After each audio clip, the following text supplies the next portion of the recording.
Every year, the same question echoes around the world. Is America finished? Some ask it with worry, others with a glimmer of hope. But what if everyone is missing the point? What if there's one single factor that dictates which nations rise and which fall, which societies prosper and which remain poor? It's an idea that has silently shaped human destiny for millennia, and very few people truly understand its power. This deciding factor isn't an ideology. It's not about intelligence, technology, or culture. The single most powerful force in shaping the fate of nations is geography. The land beneath your feet, the rivers that flow through it, the mountains that protect it, and the seas that surround it. These are the things you don't choose, but are simply born into. Everything happening in the world today, from persistent poverty in Africa to endless conflicts in certain regions, can be traced back to this one fundamental truth. Once you understand geography as the primary driver of history, the story of humanity looks entirely different. Random events suddenly have clear causes. You begin to see why some civilizations got a head start in the race for progress, while others struggled for centuries just to keep up.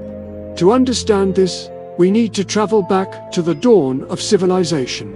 Think of history as a grand strategy game, where the map you're given at the start dramatically influences your chances of winning.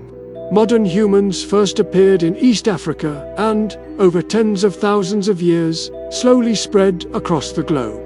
They eventually settled in 6 key areas that would become the cradles of civilization. These locations weren't random. They offered the perfect combination of water, food, natural protection, and mobility. These 6 foundational civilizations were the Olmecs in Mexico, the Norte Chico in Peru, the Nile River Valley in Egypt, Mesopotamia in what is now Iraq, the Indus Valley in India and Pakistan, and the Yellow River Basin in China. These were the birthplaces of the world's first cities, the first written languages, the first organized governments. Their success wasn't a miracle of culture. It was a masterpiece of geography. For any society to thrive over thousands of years, it needs a few critical things. First, a reliable source of fresh water. Second, fertile land to grow crops year after year. Third, natural defenses like mountains, deserts, or seas to keep invaders out. And fourth, easy transportation, like long, calm rivers, to move goods, people, and ideas. Take ancient Egypt. The Nile River Valley is the perfect example of geography's power. It's as if nature itself handpicked this location for greatness. The magnificent pyramids weren't just a stroke of luck. They were the direct result of geographic stability, abundant food, and unparalleled security. Egypt thrived because of 3 key advantages. First, predictability. The Nile was the most predictable major river in the ancient world. It flooded gently and on schedule, depositing a fresh layer of nutrient-rich silt for farmers every single year. This guaranteed a food surplus that could support a large, complex society. Second, the Nile was a natural superhighway. It connected the entire kingdom. Boats could simply float downstream to the north with the current and then use sails to catch the prevailing winds to travel upstream to the south. No other ancient civilization had such an efficient, low-cost transportation system. And third, Egypt had natural walls. It was surrounded by vast, scorching deserts. Any army trying to attack would have to cross hundreds of miles of brutal terrain, a journey few could survive. This gave Egypt a level of peace and security its rivals could only dream of, allowing it to remain a dominant civilization for nearly 3,300 years. This is the power of geography. It grants certain nations a massive head start.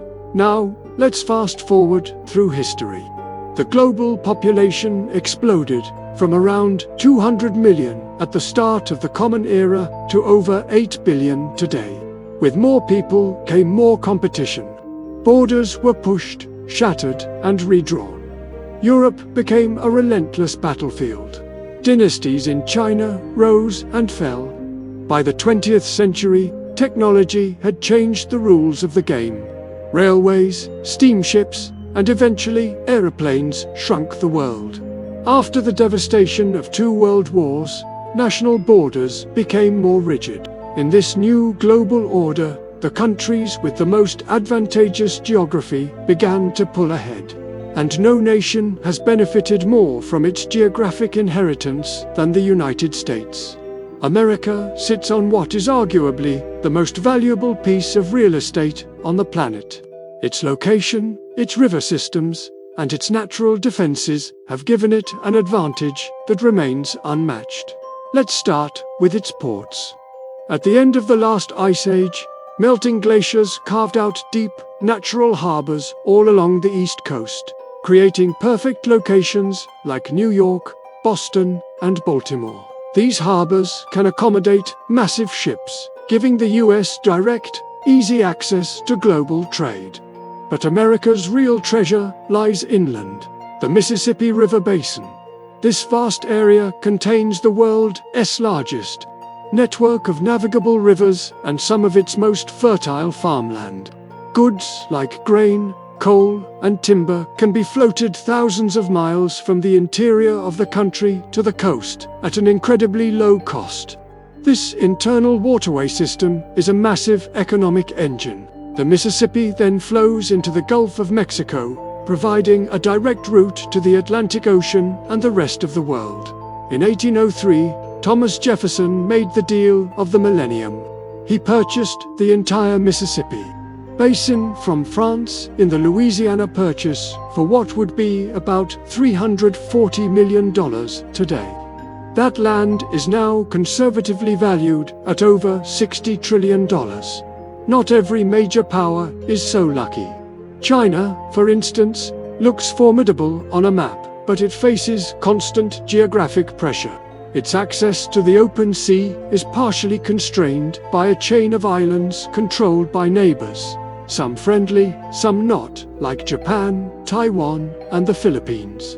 Crucially, 80% of China's imported oil must pass through the narrow Strait of Malacca, a critical choke point that could easily be blocked in a conflict.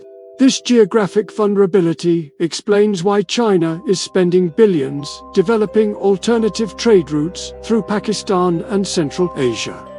Russia is the world's largest country by landmass, but its size hides enormous geographic challenges. Its entire western border is a flat, open plain, offering no natural defense. This is why Napoleon and Hitler were both able to march their armies deep into Russian territory. Furthermore, most of Russia's ports freeze over in the winter. Its historic and ongoing quest for warm water ports is a direct result of this geographic limitation, and it helps explain its actions in places like Crimea and Syria. Then there's Great Britain. As an island, it was naturally protected for centuries. Its surrounding seas allowed it to build the world's most powerful navy and a global empire. But with the invention of the airplane, the English Channel, once its greatest defense, became just a short flight for enemy bombers. Finally, consider the tragic geography of Africa. The continent is incredibly rich in natural resources, but its geography has been a curse. Most African rivers have dramatic drops and waterfalls near the coast. The mighty Congo River, for example, is impassable from the sea, preventing it from being used as a trade highway into the continent's interior. Africa's coastline is also remarkably smooth. While this looks clean on a map, it's terrible for trade. Jagged coastlines, like those in Europe and North America, create natural, protected harbors. Africa lacks these, making it difficult and expensive to build large ports. Without easy river transport and good harbors, participating in global trade has been an immense challenge, stunting economic development for centuries. When you look at the world through the lens of geography, the complex tapestry of history starts to make sense. The destiny of any nation really boils down to three simple questions. Can you feed your people? Can you protect your borders? And can you trade with the world? If the answer to all three is a confident yes, that nation is set up for success. Right now, the United States is arguably the only major power that can answer yes to all three without major qualifications. It has vast, fertile lands for food, to massive oceans as protective shields, and unhindered access to global trade routes. Of course, geography isn't everything. Governance, culture, and technology play vital roles. But geography sets the stage. It deals the initial hand. It writes the silent, underlying script for the rise and fall of nations. The mountains and rivers rarely change. What changes is how well leaders play the cards they've been dealt. If you found this perspective interesting, please share it with others and consider subscribing for more videos like this. Thank you for watching.